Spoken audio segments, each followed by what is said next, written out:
Cool, thanks very much, Emma. You might think you're watching a rerun of The Two Ronnies.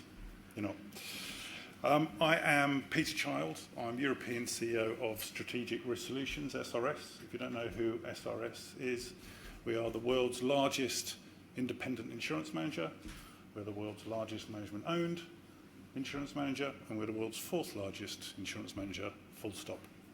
So today, what am I going to talk to you about? I'm going to talk to you about captive governance, how, where, and who makes the decisions.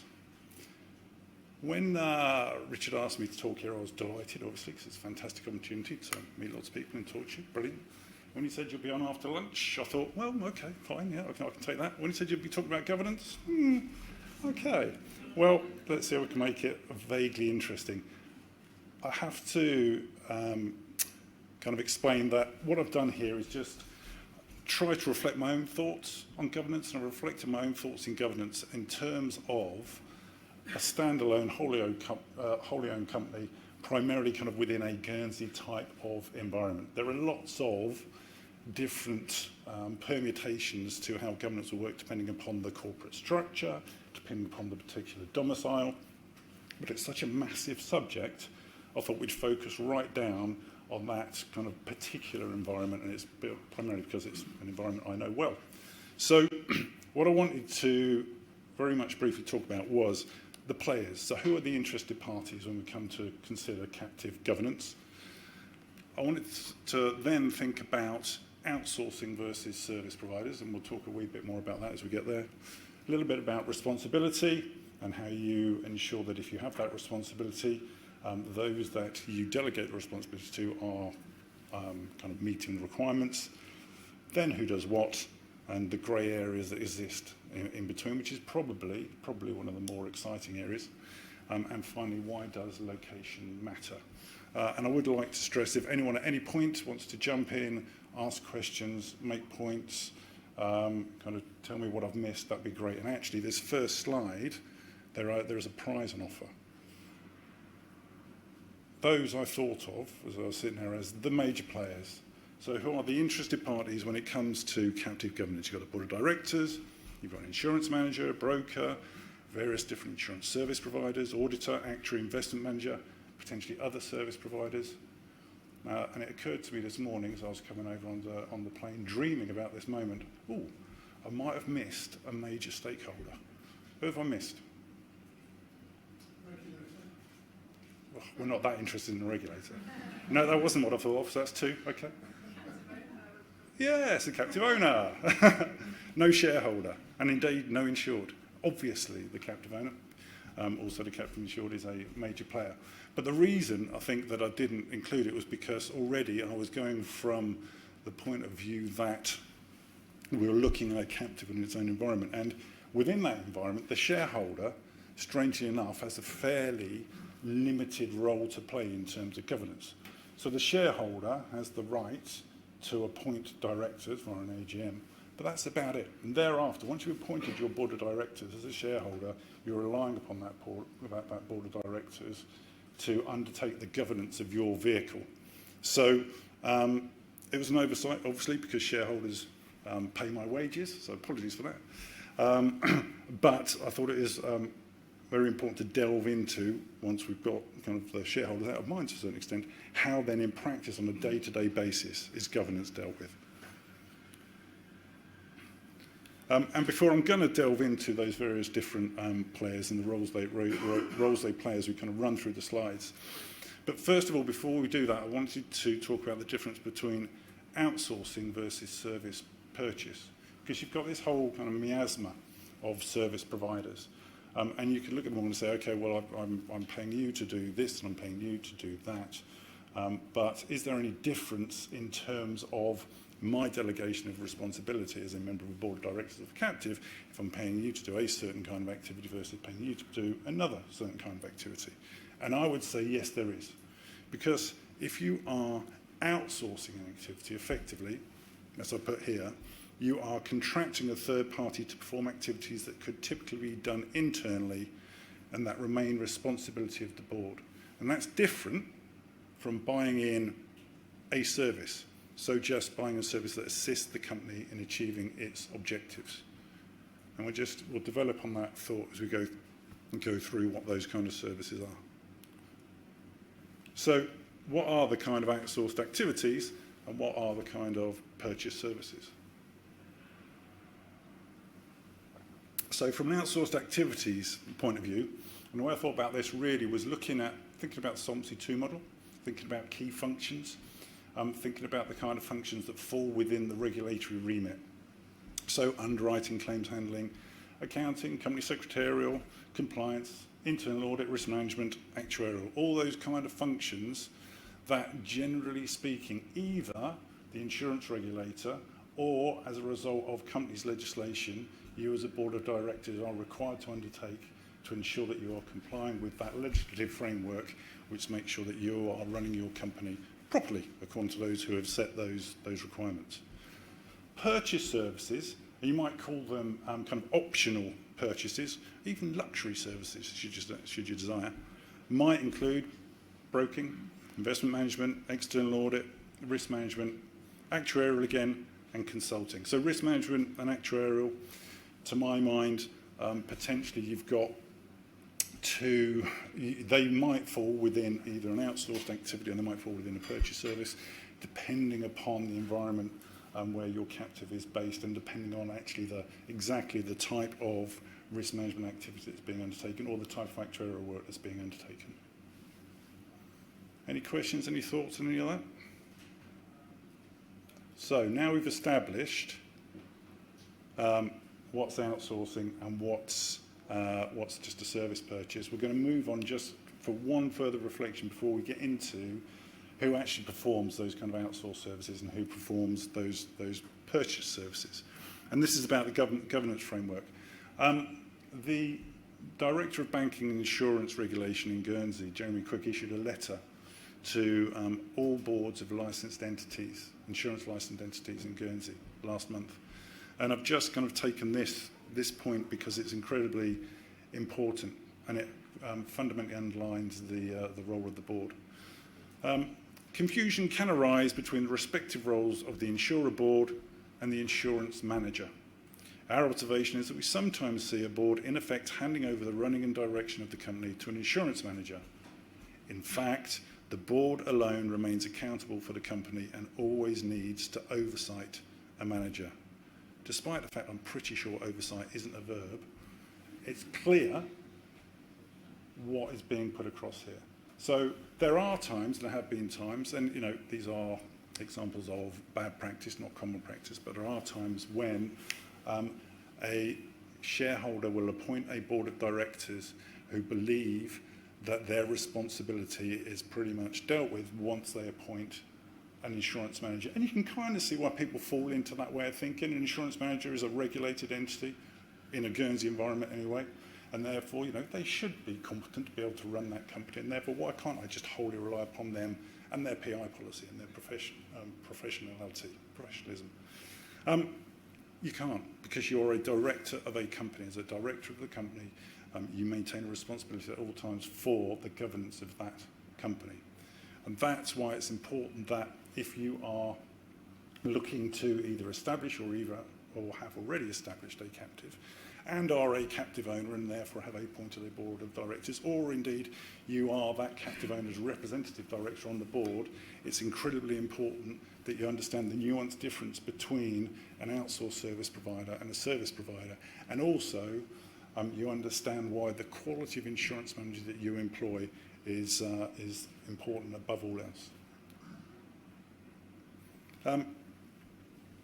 I've kind of shamelessly lifted this out of an SRS standard, and really it's a way to illustrate that as a board of directors, ensuring that your governance is effective and ensures that you therefore comply with local legislation is not simple at all, right? And this is within the Guernsey framework. Guernsey framework takes all the fundamental ideas of international regulatory standards and makes them as simple pretty much as they can be, right?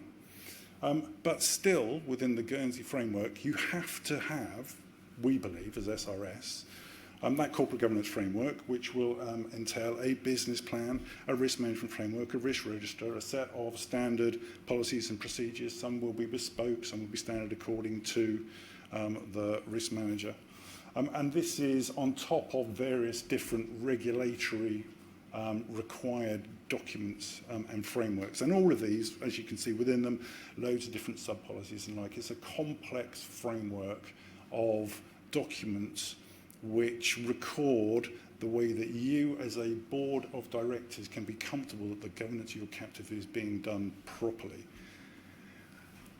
And quite often what can happen is that, and you'll see as an insurance manager, at the start of the relationship, you might spend quite some time dealing with this kind of issues. But then, and you might, but quite often what you'll do is, as a board of directors, you'll delegate that to your two local non-execs. And the two local non-execs, they may be really good. They may not be quite so good. But you will rely upon them going in to visit with your manager and running through all of these documents in some detail to ensure that your responsibilities as boards have been met, to ensure the ongoing quality governance of your company. If, as an existing director of a captive insurance company, you're getting to the part of the board pack which usually makes up about 150 pages out of the 200 or so, and it's dealing with this stuff, it's incredibly important that you take time to consider it carefully and properly, and test and challenge the manager so that you know that they are able to say, yes, not only have we kind of documented all this stuff, but we have a regime in place which ensures that we comply with it and we can prove that to you on an ongoing basis. So, who does what? Who are the outsourcers and who are the service providers? Obviously, the primary outsourcer is the insurance manager. The insurance manager, as we've just seen, is responsible for, can be responsible for the underwriting process, the accounting process, the company secretarial process, the compliance process, the internal audit process, the actuarial process. There are lots of services that you can buy from one place in your insurance manager. But you may choose others. So you may choose to employ underwriting agencies, claims handlers, accountants, risk managers, actuaries, any or all of the above. And at the same time, on the other side of things, you may choose to use brokers, investment managers, accountants, again risk managers, again actuaries, and again consultants to provide those just purchased services. In either case, what's incredibly important is that you have some form of service contract. It may seem bleeding obvious, but it's not always done. And more importantly, that you sit down and talk to all of those service providers together so that they understand actually who does what. And this is where we come to the grey areas. And probably, to my mind, those top two are probably the biggest grey areas. And generally speaking, the grey areas arise between the insurance manager and the broker, or the insurance manager and the underwriting agency. Or oh, I see, there was a delay, sorry about that. But, hold on. Oh. Hello, Joe. Hello, Jenny. Back we go. So, broken. I'm going to focus on one area, one primary area, right, which quite often falls in the broken area, and actually it's around structuring. Insurance managers should and will be able to take part of the conversation around structuring. What is an appropriate risk to retain within the captive vehicle? What levels of reinsurance should we be using? Where should the fronts come in? Where do we need front? Where do we not need front? They should be able and expertise enough to be able to provide you with really good guidance and all of that. And also, many insurance managers will have existing relationships with capacity providers or fronting providers.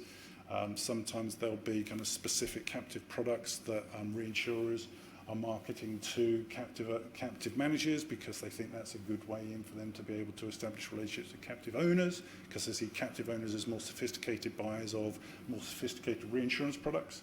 And so potentially you have two different streams of professional services providers, primarily broker on one hand, insurance manager on the other hand, maybe clashing and try and provide the same service. So the answer, what is the answer? The answer is, again, I would say absolutely obvious. You sit down in a room and you make 100% sure that everyone knows who's responsible for what. You've got to do it. If you're not doing that at least once a year, then at some point or other, these grey areas are going to come up and there's going to be some form of clash, some form of conflict. And it might not erupt into, a stand-up row, but what it will do is drive inefficiency through the use of your captive. And if you can avoid inefficiency, run through the use of your captive, avoid it. And I think final slide for me, in fact I know final slide for me because I've already seen it twice. Why does location matter? Two reasons. One's tax and the other is regulation. So from a tax point of view, very much in the news via BEPS initiatives and the like. But actually, has it made any difference? I would say not, because always, from a combined tax and regulatory point of view, the key was mind and management. Where are the key decisions being made? Are they being made in domicile? If they are being made in domicile, pretty much then your tax locus will be in domicile. It's just that various different substance legislation has come along in the last 3-4 years, and it's given a little bit more definition to that. So it now talks about SEGAs, and it talks about documenting evidence of those core income generating activities. And so people have got a wee bit more excited about it, and certain experts have come along and will charge you more for doing now what you used to do because you may be having to document it on an annual basis. And that's fine. On the other hand, regulatory point of view, this is slightly different in that it's all about where do you undertake your regulated activities. Regulated activities primarily being for an insurance company, underwriting and claims decisions, claims settlement. And the key here is all about location of appropriately skilled individuals. So if you want to be sure that under challenge you can be shown to be making these key underwriting or claims decisions in domicile where you are regulated, then you need to be sure that either you're employing or likely your insurance manager is able to provide you with individuals who with sufficient skills to undertake those roles for you. And again, for both of those points of view, it's incredibly important to document and evidence everything. More and more these days, document and evidence. I hate minute taking, but it's one of the most important things that we do as insurance managers. Because without those minute taking, not just of board meetings, but a kind of regular underwriting meetings, renewal meetings, whatever it might be, you don't have the evidence, so that when the GFSC comes calling, you can't go, yep, of course you did it right, there we go, there's the evidence. And that's it from me. Some thoughts around governance, captive vehicles. Any questions, comments, abuse? Oh, Neil. Which company are you from, Neil? SRS was the answer there, by the way. Yes, sorry. Largest independent insurance manager in the world. Well, I'm asking you a question because I'm talking later and I'm hoping you'll ask me one. But no, seriously, I was thinking about with the increasing prominence of captives, is it the case that the captive managers and all their various assistants and consultants should be taking a bigger role in setting the overall corporate strategy, or as opposed to brokers, for example, or would that be in conflict with their compliance responsibilities? That's a very good question, Neil. Where do you go for your advice? Alison before was to kind of pick this up in the first session, to a certain extent, in that depending upon you where you are in your captive journey, and depending on how much you value independent advice, I would argue that yes, you should be looking for an independent who is expert within a particular area to help drive your strategy. Not just, if you're looking at a captive job, not just within the captive. Because if you're using a captive, very quickly, right, there's two reasons for buying a captive. One is a stressed purchase. Shit, the premiums have gone up, the capacity's come right down, I need an alternative, right, I'm going to buy a captive. That's not a good reason for buying a captive. The best reason for buying a captive is a strategic decision that you're going to use that captive to develop the way that you use sophisticated risk financing over a period of time. And if you're going to do that, then you need your insurance manager to be able to support you with a holistic view of risk financing across the whole of the organisation. Only that way will you be able to use your captive to its ultimate benefit. Thanks, Neil. Great question. Anyone else? Oh, Adele. Adele, where are you from? Also from Guernsey, very bustling. Thank you. My question is, how important is it to get the right governance structure? So when you don't have the right governance structure in place, what's sort of the worst case scenario, I suppose? Okay. We should probably ask the guys in the back row that question. So, sorry, for those who don't know, we have 2 representatives here from the Guernsey Financial Services Commission. Fabulous to see you. Sorry? Oh, 3. Sorry, I didn't know. Hello. We'll meet later. What was the question? Oh, yes, how important and what? Okay, so what's the impact of not governing your captive properly? I mean, there are so many downsides. One, obviously, you have regulatory breach. You have regulatory breach and everything that flows from that, reputational besmirchment. You have potential for financial loss. You have the potential for your captive not responding in the way that you want it to respond, i.e. not paying the claims when you want it to pay, realising you suddenly have gaps in cover. Governance is key. If you're not controlling, a key strategic asset, then you're not doing your job. Anyone else? Hello? Thank you. Would you have any suggestion on questions we could ask when we are interviewing to select the manager to avoid the frictions that might come up later? Yeah. I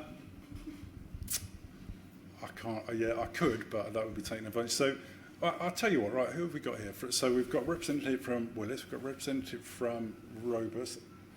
Any other managers in the room? Aon. Sorry, Charlotte. So we've got 4 different insurance managers in the room. So why don't we give?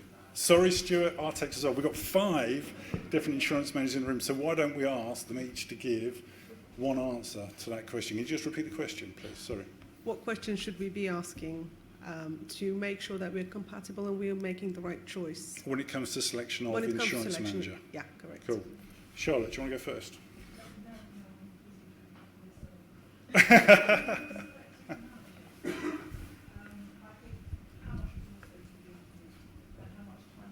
Into your captive is quite important, actually. I completely Have agree. they got Yeah. the resource? So that was so Charlotte from Aon saying, right, okay, how can you show me that you've got sufficient staff who are able to allocate time and resource, appropriate resource, in order to be able to do everything they need to do? And do Good you like the question. team? Adele? Thank you. I think probably wrapping it into the ESG question, actually, I think that's an important thing to ask your insurance manager. So I think it tells a lot about the sort of progressive thinking of an insurance manager's board if they have an ESG policy, if they're thinking about governance within their own company and how they're kind of addressing things like D&I. And their own kind of aspirations around net zero. So probably just to give a diverse element, I think probably looking at how they govern themselves actually is a good indicator of how you think they might treat your business. Good answer, thank you. Pass along to Stuart. So we're answering the question in the round. So we'll be 1 more minute. Stuart, you've got 15 seconds. Very quickly, I'd say it's the people. That's tied to resources, obviously, but, succession planning, because as a purchaser of a captive, you're buying a team, you're buying a risk management team, an extension of your business, if you like. The experience and the resourcefulness of those people you're dealing with to pick up the phone and say, I've got an issue, how do we deal with it? Having that team is important. So, I'll be asking about your policies for recruitment and so on and so forth, your training programs. That's critical to the longevity of your captive. No, good answer. Thank you. What is point of view? Okay, I haven't got a mic. Firstly, I'm not a captive manager, but I will answer the question. Thank you. I would suggest something along the lines of... I'd suggest something along the lines of how you're going to bring global best practice to the captive. Clearly, there's one thing having sort of local best practice, but being able to bring experience from other domiciles, from other captives, and bring that to yours in order to help and develop and grow your captive for the future. Cool. Thank you. I would agree. I don't think I have anything different to add to that. It is about people, time, resource, application, knowledge, and put in a few technical testers, and actually make sure you're meeting the people who are going to service your captive. That's key. Right, we're done. We're off. Thank you all very much for your time. Appreciate it. Cheers.